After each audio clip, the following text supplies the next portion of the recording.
High security ಕಣ್ಗಾವಲಲ್ಲಿರುವ Saif ನಿವಾಸದಲ್ಲಿ ಈ ಕೃತ್ಯ ಆಗಿದ್ದು ಹೇಗೆ? ಸೆಕ್ಯೂರಿಟಿ ಹದ್ದಿನ ಕಣ್ಣಿದ್ರು ದುಷ್ಕರ್ಮಿಗಳು ನುಗ್ಗಿದ್ದು ಹೇಗೆ? ಸೈಫ್ ನಿವಾಸದ ಎಸಿ ಪೈಪ್ನಿಂದ ಮನೆಗೆ ನುಗ್ಗಿರೋ ಶಂಕೆ ವ್ಯಕ್ತವಾಗಿದೆ. ಮೂವರು ಶಂಕಿತರನ್ನ ಪೊಲೀಸರು ವಶಕ್ಕೆ ಪಡೆದು ಮಾಹಿತಿ ಪಡಿತಾ ಇದ್ದಾರೆ. ಮುಂಬೈ ಪೊಲೀಸರಿಂದ ಶಂಕಿತರ ವಿಚಾರಣೆ ನಡೀತಾ ಇದೆ. ಲೀಲಾವತಿ ಆಸ್ಪತ್ರೆಯಲ್ಲಿ ಸೈಫ್ಗೆ ಚಿಕಿತ್ಸೆ ಮುಂದುವರೆದಿದೆ.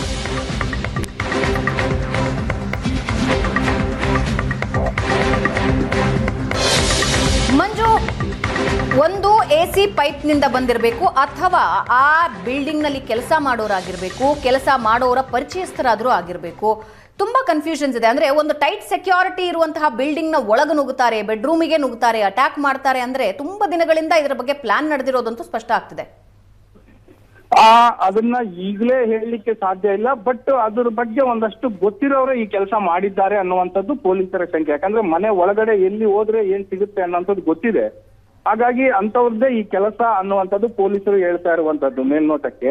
ಆದ್ರೆ ಒಳಗಡೆ ಬೆಡ್ರೂಮಿನ ಒಳಗಡೆ ಅನ್ನೋದಕ್ಕಿಂತ ಹೊರಗಡೆ ಇವರು ಕಿರಿಕಾಡಿದಾಗ ಅಂದ್ರೆ ಜಗಳ ಜೋರಾದಾಗ ಹೊರಗಡೆ ಬಂದಿದ್ದಾರೆ, ಆಗ ಆಗಿದೆ ಅನ್ನುವಂಥದ್ದು ಈ ಒಂದು ಮೂಲ ಹೇಳ್ತಾ ಇರುವಂತದ್ದು.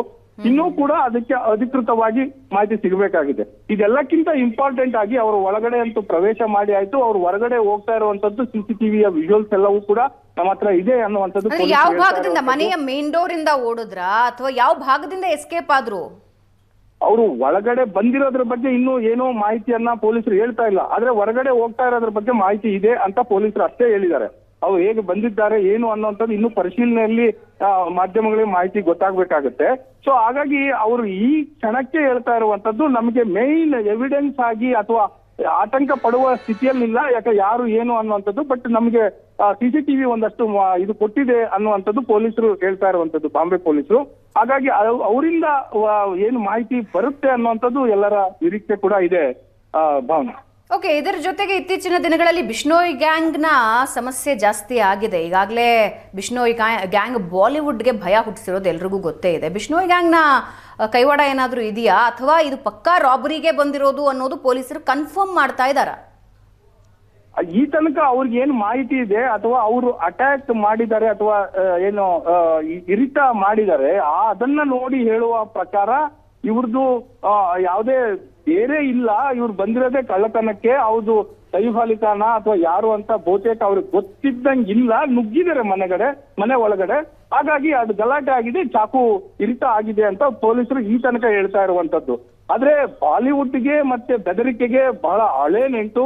ಇತ್ತೀಚೆಗಂತೂ ಎಲ್ಲರಿಗೂ ಸಲ್ಮಾನ್ ಖಾನ್ ಇರ್ಬೋದು, ಶಾರುಖ್ ಖಾನ್ ಇರ್ಬೋದು, ಎಲ್ಲರಿಗೂ ಕೂಡ ಬೆದರಿಕೆಗಳು ಬರ್ತಾ ಇದಾವೆ. ಮತ್ತೆ ಅವರ ಮನೆಗಳ ಮುಂದೆ ಗನ್ ಫೈರಿಂಗ್ ಆಗ್ತಾ ಇದೆ.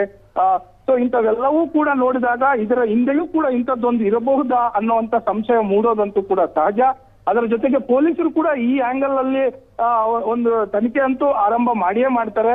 ಕಾರಣ ಇಷ್ಟೇ, ಬಿಷ್ಣೋಯ್ ಇರ್ಲಿ, ಈಗ ಹೊರಗಡೆ ಕುತ್ಕೊಂಡು ಅವನು ಆಪರೇಟ್ ಮಾಡ್ತಾ ಇರುವಂತದ್ದಿರ್ಲಿ, ಈ ತನಕ ಕೇವಲ ನಾರ್ತ್ ಪಾರ್ಟ್ ಅಲ್ಲಿ ಮಾತ್ರ ಒಂದು ಆಕ್ಟಿವಿಟಿ ಇತ್ತು. ಈಗ ಸೌತ್ ಮತ್ತೆ ಸೆಂಟ್ರಲ್ ಇಂಡಿಯಾ ಕಡೆನೂ ಕೂಡ ಅವನು ಆಕ್ರಮಿಸ್ಕೊಳ್ತಾ ಇದ್ದಾನೆ ಬಿಷ್ಣೋಯ್ ಗ್ಯಾಂಗ್. ಹಾಗಾಗಿ ಇದರ ತನಿಖೆ ಅಂತೂ ಈ ಆಂಗಲ್ ಅಲ್ಲೂ ಕೂಡ ಇರುತ್ತೆ ಅನ್ನುವಂಥದ್ದನ್ನ ಎಕ್ಸ್ಪೆಕ್ಟ್ ಮಾಡಬಹುದು ಭಾವನಾ.